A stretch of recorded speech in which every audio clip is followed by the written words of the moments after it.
Hello everyone, welcome back to another video. Today, as I said in the last video, we're working on the Corolla. So in this video, we're going to paint the grille, which is today when I'm filming, and then tomorrow we're going to weld, because I don't have time to do it today, unfortunately. I know it seems like I'm dodging it, I'm really not, I just don't have time for it today. But I am going to set the welder up today, so tomorrow when I go to start doing the welds, it's just ready to go. That's pretty much the game plan that we have for this video. Let me show you the grille of the Corolla real quick. We've got some chipping plasti dip here and a lot here. Some of the paint on the emblem here is also chipped away too, so we gotta fix the emblem. Plus there's some scratch marks from when I sanded it before, so yeah, we're gonna have to do some work with it. So a lot of you guys might know that the Corolla XRS has a color matched sort of outer edge of the grille. So that's what I'm gonna do here, because I see my opportunity. The black paint and plasti dip's kind of falling off of the grille, so I see my opportunity to recreate a fake XRS grille because it looks kind of cool. And we're gonna fix the badge too, of course, as well as the grille, obviously. I couldn't find masking tape, so I've just got duct tape here to mask things off, which sucks because it'll probably peel at these little honeycomb sections. It might peel stuff, I don't know. I'm not gonna lay it down too hard, but yeah, we'll see how it goes, because I don't know.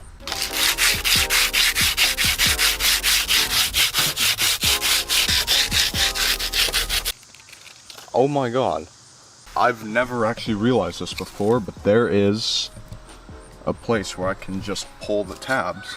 I have to figure out how this works, because this could save me time masking. Do you see these little clips here? Pretty sure that you can just remove this.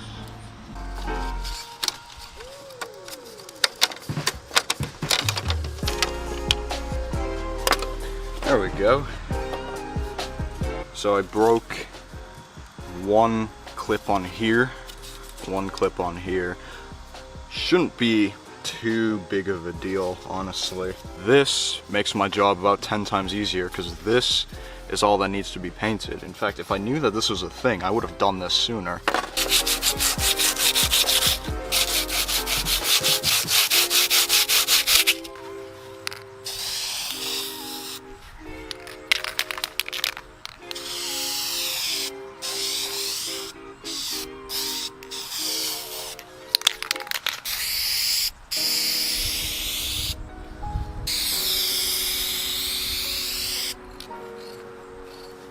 So as you can tell from the fact it's a little darker, it's been a few hours. I've just gotten back home. I drove the Corolla today and it broke down. So luckily when I started again, it was fine and I got it home. I have a check engine light now, so I scanned the code. I'll show you which one it is. It's not for lean code. It's a little bit more serious than that. So here it is. If I can focus, P0606 ECM PCM processor. So I have a problem with the ECU now, which is exactly what I wanted. This is the best day of my life. Not. So obviously an easy way to fix it is to buy another ECU, get it replaced. Apparently it's kind of a problem for these 9th gen Corollas. I don't know if it really is or not, but that's just what I've heard. So yeah, this has just made my day so much better. On the brighter side though, I do have the grille painted, so I'm gonna go ahead and clear coat it. Same thing goes for this emblem. I'm gonna go ahead and clear coat it and then put it back on my broken car now.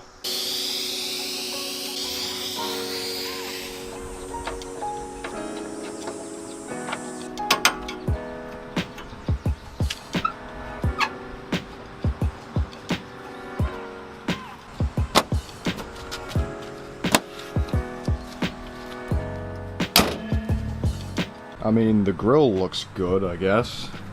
I would definitely be a bit more excited if this car wasn't broken. So I promised you guys I would do welding and stuff, and now I have to break that promise because now I have to diagnose this car, because now it's got what seems to be a crack in the ECU. That's what the recall was for. Ah man, this is so see, this is what you get when you drive old cars, right? Don't be like me. Don't drive old junky cars. So I've just taken off the glove box. You can see the ECU right back here. Obviously I can't really do anything right now. I don't know what's going on. It definitely seems like an ECU problem because it did stall out and, you know, just didn't want to behave. So, you know, I don't know what to do now.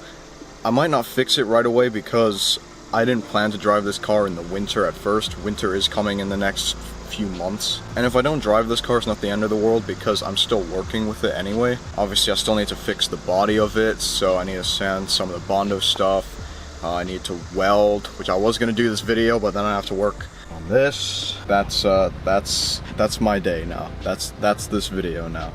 I have to just work with this. I'm pretty sure it's the ECU, but I want to just go through some stuff just in case it's not. Got a little news for you guys.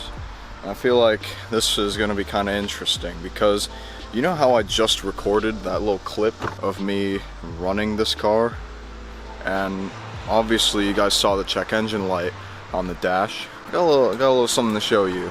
This is, I think, either the third or fourth time running this car today. Ladies and gentlemen, you are seeing this correctly. The Corolla does not have the check engine light on anymore. And honestly, I couldn't even tell you why. So I've got the OBD2 reader in. Also, don't mind the Walmart Crocs. Just pretend like I'm barefoot, yeah? So we go to diagnostics. We still have the code confirmed, but the light is now off. Maybe the computer's decided that it doesn't want to be broken now. I don't know. That's super weird. I don't even know. I couldn't even tell you what's going on. I'm still gonna check out the ECU, and I'm still gonna check out all the wiring stuff. I'll probably do that off camera because the thing is, that's really difficult to film. One, because that is a small space. And two, me checking things on camera just kind of looks like I'm doing nothing. So yeah, I'm gonna do that off camera. We are gonna have to push the welding stuff to next video or the video after, hopefully next video. It seems like every time I tell you guys that I'm gonna be doing welding, something new comes up and I can't do welding because I have to do that new thing because it becomes more important. So with that, I'm gonna have to end this video off on a disappointing ending. I know this video wasn't super eventful. I was really excited when I was starting this video off, and then things just kind of fell apart by the end. Hopefully you enjoyed. If you did, go ahead, leave a like, comment below, subscribe to the channel if you're new. I can't promise you guys will do welding in the next video, but I'll try to. Anyway, that's it from me. And until next time, goodbye.